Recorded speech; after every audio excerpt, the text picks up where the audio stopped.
সামনেই এসে গেছে ঈদ। তো ঈদের স্পেশাল কোনো রেসিপি বানাবো না সেটা কি হতে পারে? তাই আমি মিষ্টি আজকে চলে এসেছি ঈদ স্পেশাল নবাবী সিমাই নিয়ে। এটা এতটাই ডেলিশিয়াস এবং এতটাই টেস্টি হয়, উপরটা হয় খুবই ক্রিস্পি এবং ভেতরটা হচ্ছে খুবই টেস্টি এবং খুবই ডেলিশিয়াস। তাহলে সামনেই হচ্ছে ঈদ, আপনারা এই ঈদের স্পেশাল নবাবী সিমাই বানিয়ে নিন। তাহলে চলুন বন্ধুরা, এই সিমাই রেসিপিটি কিভাবে বানাচ্ছি দেখে নেওয়া যাক। এই রেসিপি বানানোর জন্য এখানে আমি 2 প্যাকেট জর্দা সিমাই বা ঝরঝরে যে সিমাইগুলো ভাজা থাকে ওইগুলো আমি নিয়ে নিয়েছি। এই সিমাইগুলো যেহেতু অনেকটা লম্বা আছে তাই আমি একটু ওইগুলো আস্তে আস্তে করে ভেঙে নেব। তবে তোমরা প্যাকেটে থাকাকালীন অবস্থায়ও কিন্তু ভালো করে ভেঙে নিতে পারো। তাহলে সিমাইগুলো ভেঙে নিয়ে ফিরে আসছি। গ্যাসের মধ্যে কড়াই বসিয়ে দিয়ে বেশ কিছুটা আমি গাওয়া ঘি এখানে 2 চামচ মতো ভর্তি দিয়ে দিয়েছি। এই রেসিপিটি কিন্তু গাওয়া ঘিতে করলে এর টেস্ট অনেকটা বেশি হয়। সাদা তেলেও কিন্তু তোমরা করতে পারো, কিন্তু সাদা তেলে এর টেস্ট কিন্তু অতটা ভালো আসবে না। এইবার ঘিটা গরম হয়ে যাওয়ার পরে এখানে আমি দিয়ে দিচ্ছি একদম ভেঙে ঝুড়ো করে রাখা সিমাই। এই সিমাইগুলো কিন্তু খুব একটা বেশি ভাজার দরকার লাগে না, কারণ অলরেডি সিমাইগুলো ভাজাই থাকে।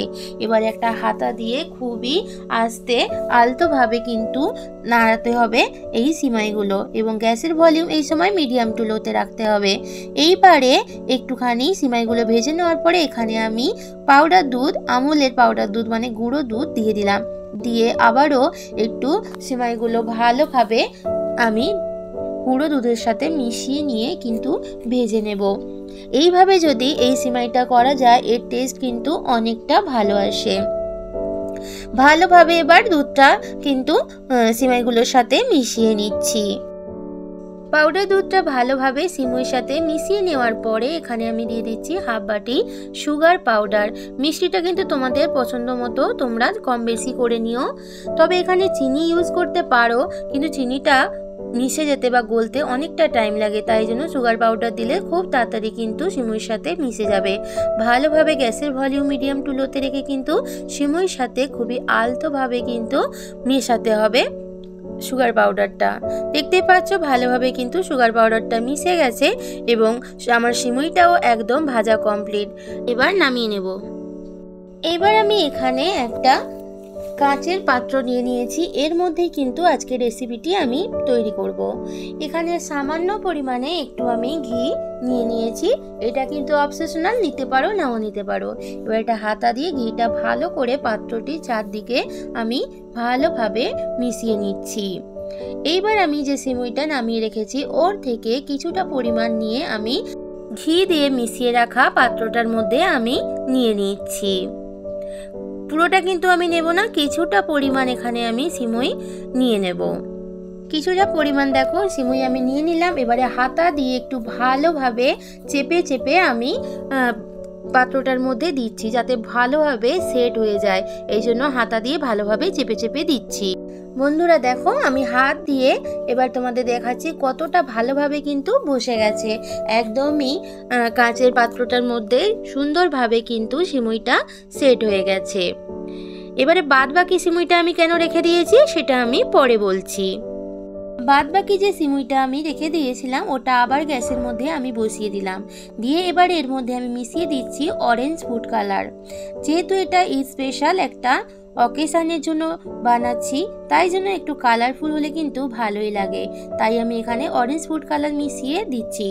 এইটা কিন্তু সম্পূর্ণ অপশনাল, এটা দিতে পারো নাও দিতে পারো, কোনো অসুবিধা নেই। এইবার আমি একটা বাটির মধ্যে আগে থেকে গরম করে রাখা, এখন অনেকটাই ঠান্ডা সেই রকম আমি একটু দুধ নিয়ে নিয়েছি। এবার আমি এর মধ্যে নিয়ে নিচ্ছি 2 চামচ কর্নফ্লাওয়ার, আর এখানে আমি দিয়ে দেব 2 চামচ কাস্টার্ড পাউডার।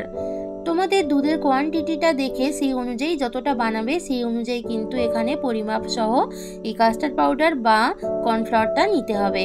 এবার ভালোভাবে সব কিছু ভালোভাবে মিশিয়ে নিচ্ছি যাতে লাম্পস কোনো না থাকে, তাই জন্য একটা চামচ দিয়ে ভালোভাবে মিশিয়ে আগে থেকে রেখে দিচ্ছি। আমি এখানে পেস্তা ফ্লেভারের কাস্টার্ড পাউডার ইউজ করছি। তোমরা কিন্তু যে কোনো ধরনের কাস্টার্ড পাউডার এখানে ফ্লেভারের ইউজ করতে পারো। এইবার আমি এদিকে গ্যাসের মধ্যে 500 গ্রাম লিকুইড দুধ বসিয়ে ভালোভাবে জাল করে নিচ্ছি। গ্যাসের ভলিউম কিন্তু মিডিয়াম টু লোতে রাখতে হবে এবং কনস্ট্যান্ট হাতাটা কিন্তু ভালোভাবে নাড়িয়ে নিতে হবে, নাহলে যে কোনো মুহূর্তে কিন্তু দুধটা উতলে যেতে পারে। দুধটা ভালোভাবেই গরম হয়ে গেছে, ফুটে উঠেছে। এইবার যে কর্নফ্লাওয়ার এবং কাস্টার্ড পাউডার দুধের মধ্যে আমি গুলে রেখেছিলাম ওটা এবার আমি এই ফুটন্ত লিকুইড দুধটার মধ্যে দিয়ে কনস্ট্যান্ট কিন্তু হাতাটা নাড়াতে হবে।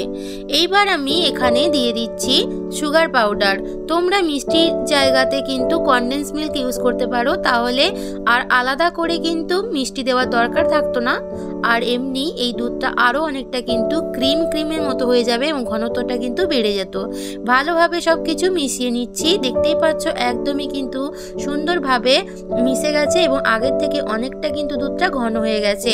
হাতাটা কিন্তু কনস্ট্যান্ট নাড়াতে হবে এবং মিডিয়াম টু লোতে গ্যাসের ভলিউম রাখতে হবে।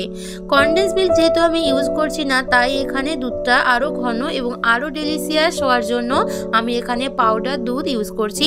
পাউডার দুধটা অল্প অল্প করে দিচ্ছি আর ভালোভাবে হাতা দিয়ে দুধের সাথে মিশিয়ে নিচ্ছি। দেখতেই পাচ্ছ একসাথে বেশি করে দিলে কিন্তু ভালোভাবে মেশানো যাবে না, আরও গোটা থেকে যাবে দুধটা এবং তাতে আরও কিন্তু মিশবে না। দেখতেই পাচ্ছ ভালোভাবে সব কিছু কিন্তু মিশে গেছে এবং দুধটা একটা সুন্দর একটা ক্রিম মতো হয়ে গেছে এবং ঘন হয়ে গেছে। দেখতেই পাচ্ছ। এবারে নামিয়ে নেব। গরম থাকা অবস্থায় কিন্তু এই ক্রিমি দুধটা এটা কিন্তু পুরোটা সিমুইর উপরে ভালোভাবে কভার করে একদম মোটা করে কিন্তু ছেড়ে দিতে হবে। একদম কিন্তু ঠান্ডা করে এটা দিলে হবে না, ঠান্ডা হয়ে গেলে আরও একদম জমাট বেঁধে যাবে। তাই কিন্তু একদম কড়াই থেকে গরম অবস্থাতেই কিন্তু ভালোভাবে এটা পুরো সিমুইটা কভার করে কিন্তু দিতে হবে। একটু আমি পাত্রটা নাড়িয়ে পুরোটা ভালোভাবে কিন্তু সেট করে নিচ্ছি। দেখতেই পাচ্ছ তোমরা। এতক্ষণ যারা আমার সাথে পুরো রেসিপি জুড়ে আছো তোমাদের সবাইকে অসংখ্য ধন্যবাদ। এইভাবে আমার সাথে সব সময় থেকো। দেখো ভালোভাবে আমি এবার সব কিছু সেট করে নিয়ে এবারে আমি উপর থেকে যে ফুড কালার দেওয়া সিমুইগুলো ছিল ওটা এবার ভালোভাবে আমি ক্রিমি দুধটার মধ্যেই দিয়ে দিচ্ছি। দেখো উপরে কিন্তু এটাও ভালো করে সেট করে নিতে হবে, একটু ফাঁকা থাকলে কিন্তু চলবে না। আমি একটু হাত দিয়ে আবারও একটু চেপে দিচ্ছি। এইবার আমি উপরে কিছু ড্রাই নাটস দিয়ে দেবো, যেমন আমি এখানে দিলাম পেস্তা বাদাম, দিয়ে দিচ্ছি কাজু আর কিশমিশ। তোমরা চাইলে এখানে আমন্ড ইউজ করতে পারো, নারকেল কোড়া ইউজ করতে পারো। যার যেমন সামর্থ্য, যে যেমন পারবে সে সেরকম কিন্তু ড্রাই নাটস এখানে ইউজ করবে। কিন্তু একটু বেশি পরিমাণে এগুলো দিলে এর টেস্ট কিন্তু আরও অনেকটা ভালো আসে। দেখতেই পাচ্ছ ভালোভাবে আমি সব কিছু সেট করে নিচ্ছি। যেহেতু আমার এখনও ক্রিমিটা যে দুধটা আমি দিয়েছিলাম ওটা গরম আছে, তার জন্য আমি প্রথমে রুম টেম্পারেচারে রেখে ঠান্ডা করে নেব। তারপর আমি ফ্রিজের মধ্যে অলমোস্ট 2 ঘন্টা রেখে দেব, কারণ এটা যদি ঠান্ডা সার্ভ করা হয় তাহলে কিন্তু এর টেস্ট অনেকটা ভালো আসে এবং খেতে কিন্তু অনেকটা ভালো লাগে। তাহলে আমি রুম টেম্পারেচারে রেখে ঠান্ডা করে ফ্রিজের মধ্যে রেখে দিচ্ছি। 2 ঘন্টা পরে ফিরে আসছি। 2 ঘন্টা বাদে ফিরে এলাম বন্ধুরা। দেখতেই পাচ্ছ কতটা সুন্দর সেট হয়ে গেছে আমার নবাবী সিমাইটা। এবারে আমি একটা চামচ দিয়ে তোমাদের কেটে দেখাচ্ছি। দেখতেই পাচ্ছ উপরটা কিন্তু একদমই হয়েছে ক্রিস্পি এবং ভেতরটা একদমই সফট এবং ক্রিমি। খেতে এতটাই ডেলিশিয়াস হয়, তোমরা যদি একবার না খাও বাড়িতে বানিয়ে ফেলতেই পারো। এই ঈদের টেবিলটাকে আরো সুন্দর করে তোলার জন্য কি এই নবাবী সিমাই বানিয়ে সবাইকে খুব খুশি করে দাও এবং ঈদটাকে তোমরা আরও ভালো উপভোগ করো। আজকের আমার এই রেসিপি ভালো লাগলে অবশ্যই একটা লাইক করো, কমেন্ট করে জানিও তোমাদের কেমন লাগলো। আর যদি একটু বেশি ভালো লাগে অবশ্যই নিজের আপনজনদের মধ্যে শেয়ার করে দিও। তাহলে বন্ধুরা আজকের মতো টাটা, ভালো থেকো, সবাই সুস্থ থেকো, হাসতে থেকো।